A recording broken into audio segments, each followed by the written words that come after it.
Hi, and welcome to Hammer's Hacks, brought to you by Gold Tip Arrows and B-Singer Stabilizers. I'm your host, Tim Gillingham, and on each episode, I'll give you a simple tip, something that you probably didn't even consider that will help you become a better archer and bow hunter.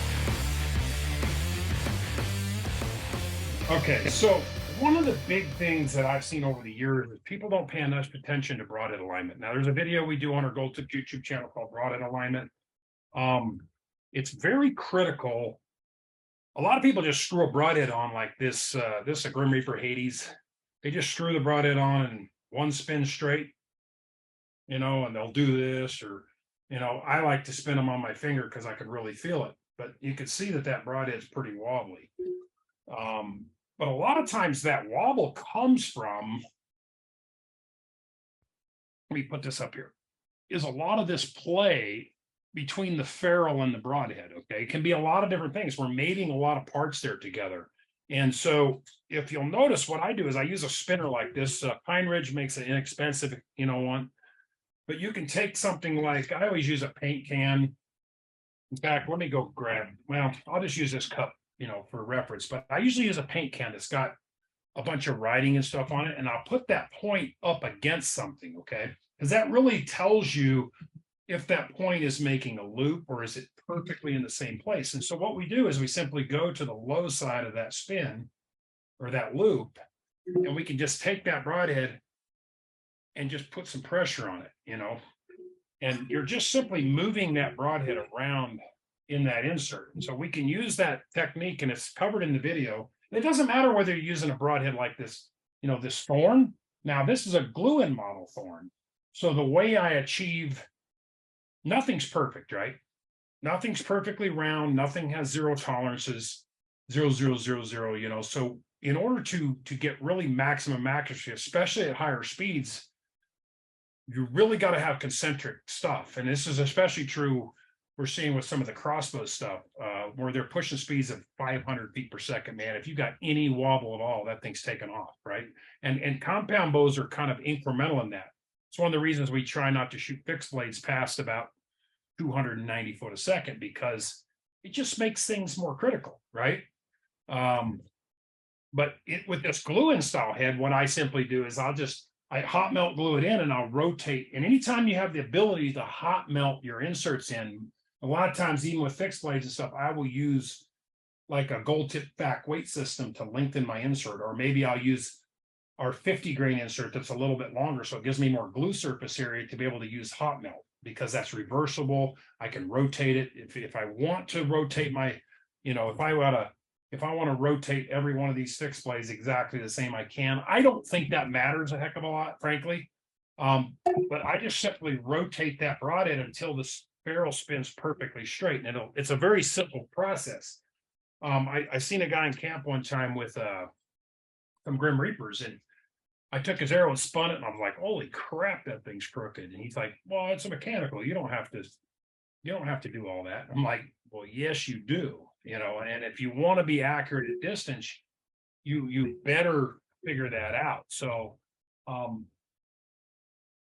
everything's got tolerances built into it, whether it's straightness, whether it's, an arrow doesn't have to be 0, 0, 0 to be able to, drive tacks, but you want that point in the center of axis of rotation. So, it's going to spin the truest, in its flight, and it's not going to be just wobbling like this and catching, creating a larger planing surface area. So,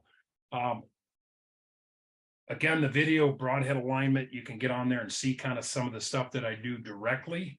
It should be on our Gold Tips YouTube channel, or just search Tim Gillingham Broadhead Alignment. I'm sure you'll find 1 or 2 or 5 videos on the subject, but that's very critical. I find with fixed blades, 4-fletch patterns a little bit better.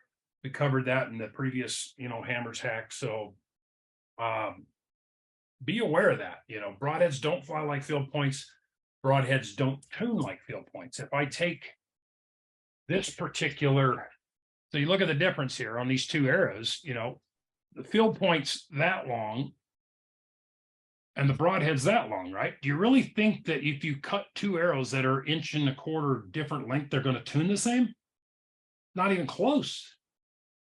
And if you follow some of my tuning series, a left hair equals a right broadhead.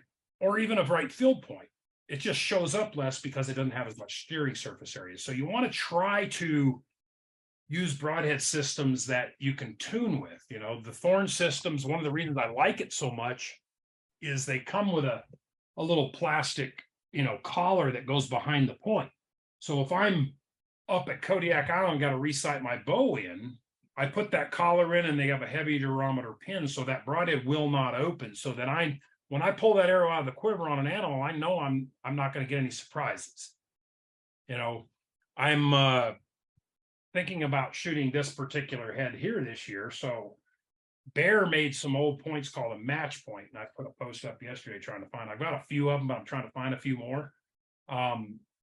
I have a feeling that they will fly and tune almost exactly the same as this particular head, because they both have a cone tip on them. So if I can achieve that, then I make my practice system a lot more, you know, easy to achieve. I can do my paper tuning. If you look behind me here, I run probably 5,000 arrows a year through paper. Paper's the holy grail. You know, I mean, every time you change anything on your setup, I just changed the let off on my hunting bow, right? So I went from the performance side of the module to the comfort side. I decided, okay, I'm just going to pull 2 or 3 more pounds to get the same speed, but I'm going to do it on the comfort side of the can because it's smoother, right? And by doing that, I'm going to have to go back in and retune all my hunting arrows, because dynamically they're going to react differently. Okay. And that's very critical. So don't take anything for granted. Paper tells no lies. Do your paper tuning at 5 yards. And one thing that you have to understand is that broadheads are always going to steer opposite of the paper tear. So if you have 3 arrows and 2 of them are shooting a bullet hole and one shooting a left tear, that one that's shooting a left tear is going to shoot a right broadhead. And it's even going to be worse if those broadheads are not spinning perfectly true. So one quick question. Do you do, when you glue in the insert, how much importance has the insert and how you glue it and how you, for the alignment of that broadhead? Depends who built the insert. Okay. When I first started working for Gold Tip, Marvin had the insert design where the portion of the insert that was closest to the broadhead was true to the idea of the shaft. And I told him, and the back was tapered because it went in just a very, very slight taper. And his idea was that the glue would make up the difference, right? And it would center itself. But I found that not to be true. And so I talked him into building a centering ring on the insert on the rear and in the front. So it just makes sense. If you got, you know, this distance inside the shaft that has the same diameter, it's going to true up. So the Gold Tip inserts are a little different because we put flats and rings on them. So that's designed to use a cyanoacrylate, like a super glue. You know, if you're in any bow shop in the United States, you know, a week before bow season, you don't want headaches. It's just boom, boom, boom, boom, boom, boom, boom. You know, a lot of bow hunters just don't put enough time and effort and preparation in. And, you know, so these shops are just cranking guys out. Now, I find that the shorter you go with your broadhead, the easier time you have of it. It is nice if you can spin that broadhead, because there's, you know, what I typically do, if I can spin that insert, I'll screw that broadhead and I'll spin that insert till I find the spot that's the best. If I have that option, then I'll go to pressing the broadhead around. You know, I've even bent some of these, right? I've even bent some of these glue-in models. I'll put them back on the spinner and bend them back perfectly straight by using the same process. So, it depends on the broadhead manufacturer, okay? You know, the inside diameter of a typical insert is 0.206, right? I've seen broadhead manufacturers make their ferrule diameters as low as 0.197. So that's a pretty big variance, okay? If you have a 203 ferrule, like a lot of, say, your Rage, Kill Zones, I think these Thorns are somewhere around there, then you have very little clearance around the broadhead ferrule and the insert. And some of these ferrules of the that go into the insert are actually, you know, cut away to cut weight, right? So you only have 2 points. So that, you know, the more tighter that tolerance is, the better and the easier it is going to be for you to get your broadheads and stuff to spin straight is what I'm trying to say. So, But again, I really like our FAC weight system a lot of times because I can add a 10 grain weight to it, which doesn't add much weight to it, 2 or 3 foot a second, but it gives me, that much more surface area to use hot melt glue. Okay. Okay. So I don't lose my broadheads in my target. The type of broadhead target that you use has a lot to do whether you're going to have a lot of force to pull that broadhead back out and possibly pull your broadhead out in your target. So you got to be a student of the game, right? You think everything I've learned's been the hard way. You think I have never lost a broadhead in a target? Absolutely, I have. I revamp my strategies and my processes all the time based on failure. Okay. So that's the best way to learn. Hey, before you go, there's some great ways to keep getting even more info and tips. Subscribe to Gold Tipped Archery Ops podcast to hear my conversation with top experts in archery and bow hunting. You can also check out Gold Tip on Facebook, Instagram, and our YouTube channel. Thanks for listening, and always start tough and stay true out there.